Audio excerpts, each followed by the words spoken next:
first yeah, child? I had my son at 20.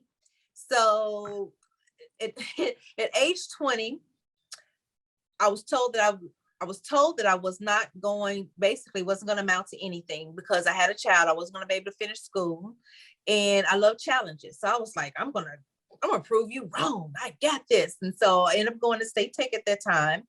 And the funny part about that, because my first year, well, actually when I registered, he was still an infant. So I was carrying him in his carrier, going up those stairs, and then tried to come down the stairs, and we tumbled down the stairs. I'm so glad he doesn't remember that piece of it. But I tumbled down the stairs. The books fell, but the baby didn't. So I had the carrier right there, and the books was on the floor, and you're laying like this and everything. And everybody's like, "Oh my God, are you okay?" But I was determined to go ahead and make a big success for him as well, to let him know and to prove other people wrong that you can still be pregnant or still have a child and continue your education.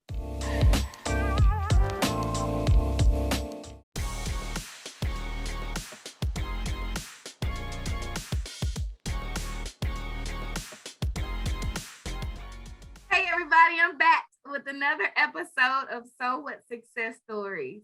And today I am talking to my friend, Leshundra Robinson. So Leshundra is the co-founder and executive director of UCAN of Memphis, which is an amazing organization, which she will be telling us a little bit about. Now, I met Leshundra. Look, I always forget exactly where we met because you're one of those people that once I met you, it feels like I've always known you. Like we've been friends, even though I just met you. Yep, that's so true. That's so true. So, yeah, it's been several years ago now, and I've had the opportunity to speak for UCAN. I've had the opportunity of hosting your daughter of the So What Foundation's events, and it's just been a beautiful pleasure to get to know you and see, really how much we got in common. Yes. On so many levels. But Leshundra, tell us a little bit about yourself. Well, as you said, my name is Leshundra Robinson. I was born in Chicago, moved here when I was 3, and basically kind of started my life from here. I grew up in North Memphis area, so I went to Klondike, I went to Valentine, and then we end up moving out to the Whitehaven area when in the middle school. So it was Whitehaven Middle or something like that. The school is no longer there anyway. And so graduated from Hillcrest High and then moved back out to North Memphis. Thought I wanted to be an adult and got pregnant when I was 19, had my son when I was 20. And I was like, now I really have to be an adult, and then moved out on my own, and life hit. Life hit me. My apartment got broken into, and my dad was like, come back home. I was like, okay, cool. And I was like, I don't like being back home with my folks, so moved back out again. And then I had another child, and yeah. Let's get into your story. So you had 3 children. You got 3 children from Memphis. Cool. All right, let's get into it. Because you already hitting us with the obstacles and the challenges. So in this program, I have what I call the So What Success System. And it's my belief that if anyone can learn how to overcome obstacles, eliminate excuses, and calculate choices, they can have so what success. And that is success in spite of any challenges you face. Leshundra, you already started telling us about some of the challenges you face, and you have become a successful woman. So you are so what success. But tell us first a little bit about some of the obstacles that you had to overcome. And you can start with what you were already telling us if you'd like. Well, growing up as a teenager was a little different for me because I had to be independent. I didn't have any kids, of course, when I was in high school, but I struggled with a lot of things with my parents. And so I had to be more independent than most kids were. But I was fine with that because that's how I grew up anyway. I was at one point just me alone, so I didn't have any siblings. But I guess when I was 11 years old, because we're 11 years apart, when I was 11 years old, my stepdad, he went to Germany for the army.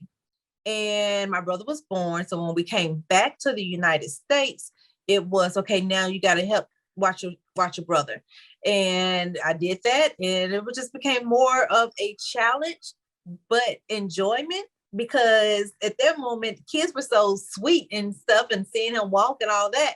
But I wanted to be also still a teenager too.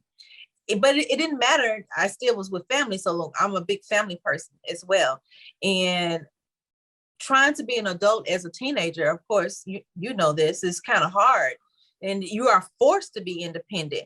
And at the time, you don't think anything about it, how strong you are, until you get an adult and you wonder where you get all this resilience from, of why am I so independent? This is not what I really want to be, but it's a blessing at the same time too. So my overcoming of the obstacles would be more so of learning how to deal with being independent and an adult in a world where people, other women, or certain things leave you in being a damsel in distress. Yeah. Yeah. And so that also can be a hindrance to your relationships too, because you are so headstrong and independent, and you want to be that feminine person and like, help me. But sometimes it can be so challenging at the same time. So I think that was my first obstacle, was learning how to be independent and not understanding exactly what that meant. But I enjoyed it. But it was still challenging at first. Okay. Well, that's so interesting because, yeah, I get it. And you even fast forward to where we are now, right? Where you are now as a woman, where I am now as a woman, as far as being really independent, but also trying to balance it with being a little softer. So I know that's something we definitely talked about. Okay, so you had your daughter early too, right? Or your no, your son. I meant your son. Yes, your first child. I had my son at 20.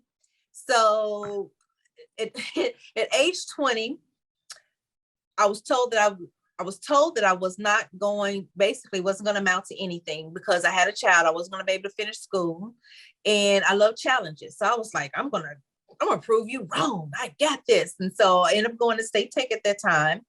And the funny part about that, because my first year, actually when I registered, he was still an infant. So I was carrying him in this carrier, going up those stairs, and then tried to come down the stairs, and we tumbled down the stairs. I'm so glad he doesn't remember that piece of it. But I tumbled down the stairs. The books fell, but the baby didn't. So I had the carrier right there, and the books was on the floor, and you're laying like this and everything. And everyone's like, oh my God, are you okay? But I was determined to go ahead and make a big success for him as well, to let him know and to prove other people wrong that you can still be pregnant or still have a child and continue your education. So I graduated with my associate's degree in accounting. And then I ended up working at Brother Industries as an accountant. Did that for about 3 years. Got mad because they wouldn't promote me. And so decided I wanted to move somewhere. When you're young, you're like, I just quit and go somewhere else. At that time, you quit and go somewhere else, it was easy. Now you quit and go somewhere else, it's not as easy, because the job market, although it's open, but you're working in a warehouse. And here I was working in corporate America. Mm-hmm. So it was like going from Brother Industries to Pepsi to Storage USA. So here I am in my 20s, and I'm like, yeah, I got it going on. Now I got 2 kids, but I'm still trying to make it, and then working at Federal Express and going to school at the same time. And it was a lot, but it was still so much of, I got to be able to prove this to my own kids, that no matter what obstacles come your way, you still have to make a point of getting where you want to be. Then I decided, you know what? I want to be married. Everybody's telling me you can't raise 2 kids by yourself. You need a man in your life. Oh my gosh. Really? I felt like I was doing a good job. By this time I was working, I think at Storage USA, and had my own home, and my car was paid. I think my car was paid for. I thought I had it going on. My kids are doing well. And I was like, well, you need a man. So end up getting married, and one of this fairy tale life of what people placed in your mind of what marriage should be. And that's what I was expecting. And it is nothing like that at all.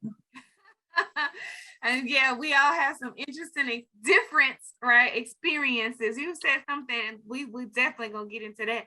Girl, you made me think about when I was actually pregnant in high school, and somebody stepped on my shoestring and I fell forward.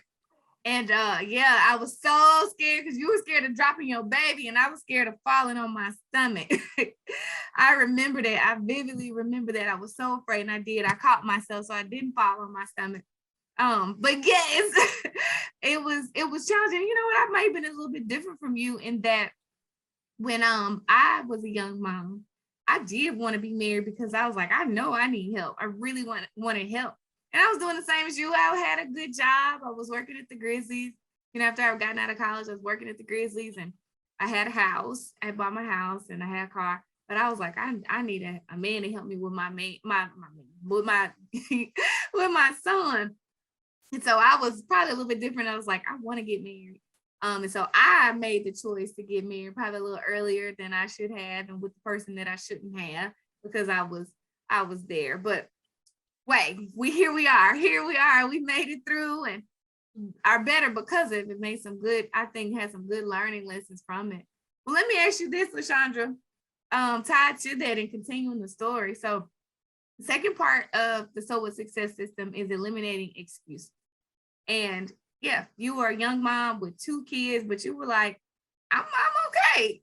That was because you learned how to eliminate excuses. Talk about some of the excuses you eliminated so that you were able to persevere and push through. I really don't know, because I was trying to be in the church. So everything I felt like that I encountered was lessons. So I didn't look at them as truly obstacles. I looked at them more as lessons to be learned. Everything that I was going through, I was preached to that it's not for you, it's for someone else.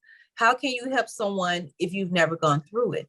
And I was like, well, I don't want these trials and tribulations. You know, they need to find another partner to find this off of. But I'm thankful and grateful that I actually did go through that, because even with my son, my second son, father, we had a lot of tribulations, put it like that.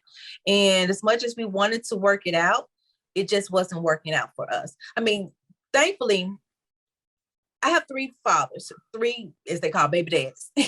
So I have 3 fathers, and I'm grateful that they're all good men. You know, we just, at the moments that we were together, it wasn't the right timing for us to be together, because we were still all immature within ourselves.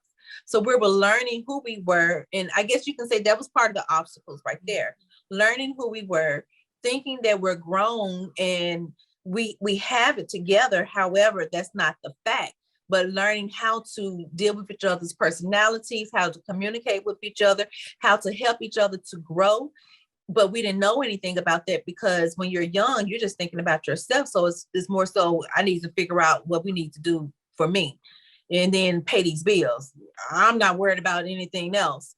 And other as you than get like older, taking care of your children too, right?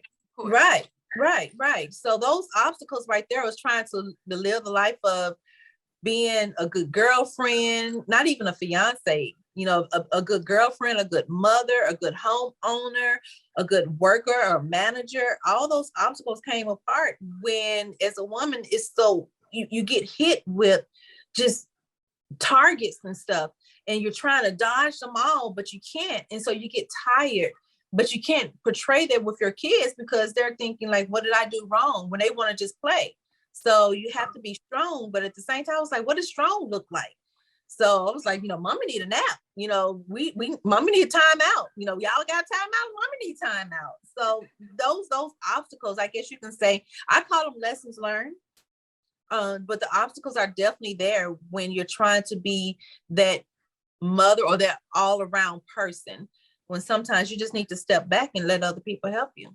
Well, talk about some of the excuses you could have made and that you didn't make, or some of them maybe you did make, and how you were able to overcome those obstacles. Because I love your mindset, because I see obstacles the same way. I even have a plaque up in here in my office that says turn obstacles into opportunities.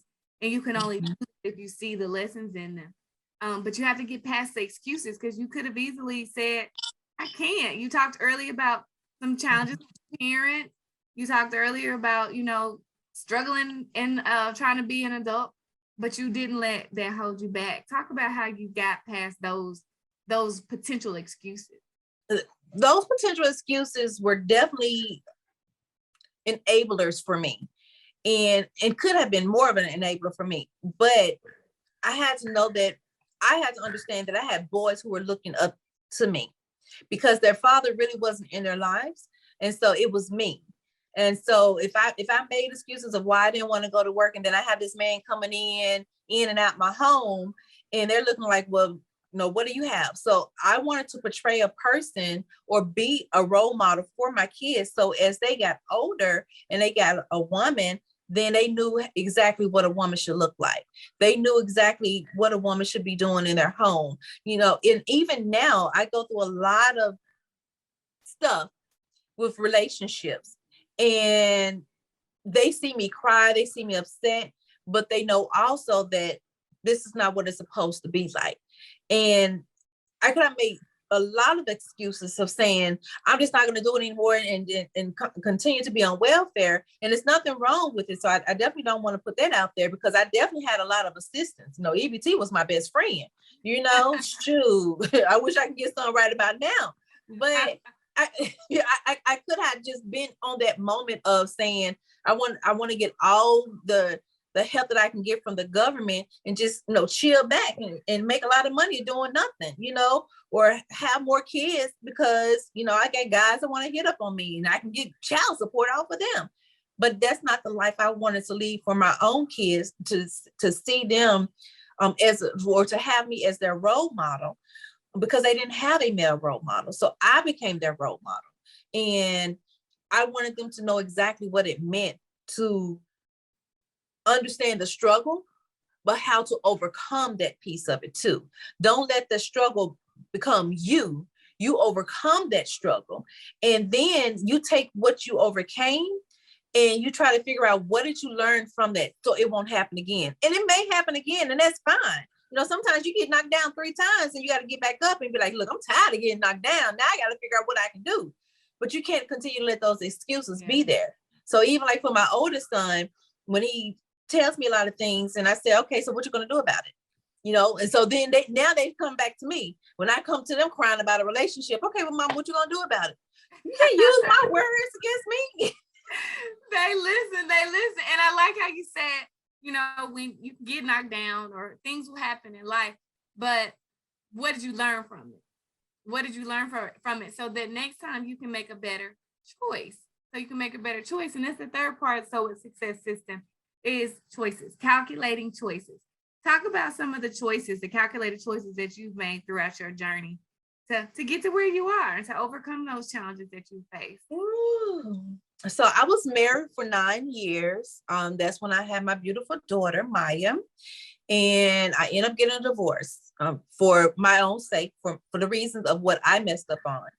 And we ended up moving out, and she was angry with me. Ooh, she wouldn't speak to me for about a year. I mean, the attitude of a teenager, I got whipped good. And we had to move into an apartment where we just came from this big old beautiful home. And man, for a year, I had to rebuild all of that. And it was hard. And so me trying to gain back their trust in their relationship was challenging, but enjoyable at the same time because we became closer. Then I decided she got older and we moved back into our home where we originally had. I decided I wanted to get a second job. I don't know what for, I was trying to help her out with her bills and everything. And that wasn't going to work out for me at all. And end up having to make a decision to leave that job where I was helping other people to gain their education. And my company didn't have another teacher to take over that spot. And it was like, are you sure you want to leave? And I was like, yep, I am good to go. So those challenges and that difference was like, what are you going to do now? How are you going to help your people? And where exactly are you going to go? How are you going to move with your relationship? How are you going to move with your finances? How are you going to continue to help your family? And I had to make a decision for myself to say, you know what? I need to take care of me. At the end of the day, I love my kids and they know it, but I still have to take care of me because I'm no good. If I'm sad, I'm depressed, I'm out of it, and I'm trying to help you guys. I'm no good at that. I'm not even worth it. So I need to make sure that I take care of me first so I can take care of them. And they've learned that now. Yeah. You know, and you talked about, because I definitely get that, and we will put our kids first. And we always do, and we should to a great extent, right? But we do have to take care of ourselves. But you talked about your career a little bit and your choices in your career. So one of the choices that I know you made, that I remember when you made the announcement that you made it, when you were quitting those jobs and you were going to run UCAN, your nonprofit, the nonprofit you co-founded full time. So talk a little bit about starting UCAN and what motivated you to start UCAN, and then your transition to making the choice to doing UCAN full time. Well, I started UCAN 16 years ago, and it was with my co-founder, Richard Height, and we wanted to really help our community in the North Memphis community to be better citizens. And so we saw a young boy who was lost, and once we started being a mentor to him, then we saw him change. And so we said, if we can do this for one person, imagine how many people we can do it for. And so we started the organization, sat on the bed and was like, what are we going to call it? And it was like, well, we had so many different names, but then it was like, well, you can get help. And I was like, you can get help. How about just UCAN? And that's what the name was originally, was UCAN. And then someone else had UCAN. So we had to change it to UCAN of Memphis. And that's how it ended up getting changed to UCAN of Memphis. And in the midst of working with UCAN, I wasn't executive director at the time. I was just more so as the co-founder. And I just felt like it was a hobby per se, because you're just trying to help people. But then it started getting busy. It was like, oh, we really got stuff that we need to do in this community. And I put all my efforts in it and was still working a full-time job and just trying to figure out how we was going to do it. Then with the market crash in 2009, so took that off. And then my brother passed, my mom passed, and my brother passed. And again, life hit again. Then I got a divorce. So it was like UCAN was put on back burner, and my job and my kids were first priority. Then my job became too much when I tried to pick it up again with UCAN. It was like, I can't constantly keep sneaking off doing UCAN while I got this full-time job.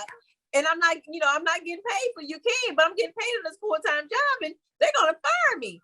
So I prayed, and I was like, God, if you telling me this is my gift, you telling me this is my purpose, I can't keep doing this, and I'm gonna get caught. And then what's gonna happen? He was like, well, trust me. I was like, no, God, I'm making some good money right here. We ain't got no fighting on this side. And he was like, trust me. I was like, you're battling back and forth with God, right? And then he was like, trust me. So I turned in my notice, and they let me go like a week later. They didn't even do the 2 weeks, and put all my effort into UCAN. And it has been a success ever since. And every time that I try to get a second job, after that, it's always been, it's not going to be successful for UCAN. So I've learned to just trust God. And even when my finances look crazy, still trust God and know that He has my back, even when I don't even understand it, or even when I don't know that He actually has it, but He definitely has it. So that transition from working as a full-time corporate person now into an executive director, where you have to ask for funding, beg for funding, look for funding, whether it's fundraisers or whatever, you still got to have funding if you're going to get paid. And it's not like I'm making a 6-figure salary or anything like that. It's just like, I just want to be able to pay a bill. Well, we talked about that, with me, with the So What Foundation. I'm super excited that we're finally in a position where I'm coming back to it, so that can do some stuff, because I had to put it on the back burner. And I know this is going to help somebody who's watching this, who, like you and like me, have a heart to help people, especially young people, and have a vision for a nonprofit organization Running one is not easy. Funding one is not easy. You are a testament to that. But I applaud you, Leshundra, for what you've done and how you've grown the organization and how you continue to give back. And I'm just looking at you and I'm reflecting on it. I don't know if you can see. I see it, yeah. I'll hold it for everybody else to see. Oh, this diamond. Yes. Yes, you are my diamond. Yes, it is on my shelf. I didn't even think about it. I was looking in the camera, but yes. How you honor and support other women and women who are also doing things in the community and trying to make a difference. But that was a beautiful gathering that you had for us, and I just applaud you and I appreciate you for doing that. Doing that. So you've proven, Leshundra, because life isn't easy. You've shown it has not been easy. Choices haven't been perfect, and and even when we get good and grown, we still have challenges. But you have proven that you are a very successful woman. And I think about that and what you shared and just in the other conversations that we've had. But so you've shown you can overcome obstacles, which you've done. You can eliminate excuses and calculate choices, which you have done. You can have so much success. But how do you personally define success? That's a hard one because for so long, I looked at success as what tangible items that you have. And that doesn't make you happy. And it definitely doesn't make you successful because you can lose it at a drop of a dime. So I'm learning that success is what makes you happy. Are you healthy? Are you happy? Are the people around you healthy? Do you have a roof over your head? Then guess what? You're successful. Yes, ma'am. Because there are a lot of people out here, whether they're in corporate America, executive directors, or, working for Fortune 500 companies. I've learned and I've seen people who have so much money and they're still not happy. They are so successful. They're like the CEO of a company, the COO of a company, and they're still not happy. So that means that, are you successful? So does your success make you happy? Or would you rather, bring it down a little bit? And I'm not saying take away the money. I'm just saying find your happiness, find your passion. And when I talk to kids and they tell me about, well, I want a job that's going to make a whole lot of money. And I say, well, you're not going to stay there because making a whole lot of money means a lot of hours. And if you're not happy with that job and not happy with what you're doing, you're not going to stay and you're not going to be productive and they're going to end up firing you. So find you something that is going to be passion for you, that you truly love, that you can do it in your sleep because that's just how much you love doing it. And once you do that, then you find success in what you want to do. Yeah, and you stay up all night doing it and get up and work all day like we do. Absolutely. I mean, I love that definition, and I think about how my definition of success has changed because at one time it absolutely was things, money, but it definitely is tied to happiness and passion and fulfillment and purpose, right? Definitely. So I have one last question for you.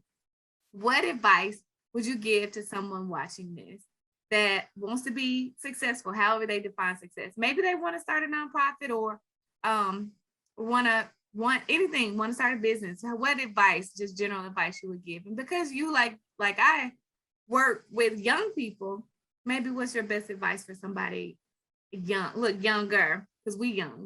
Yeah, we're young. We're young. I normally ask them why. Why do they want to be successful? Why do they want to make a lot of money? Who is it going to help? What are you going to do with it?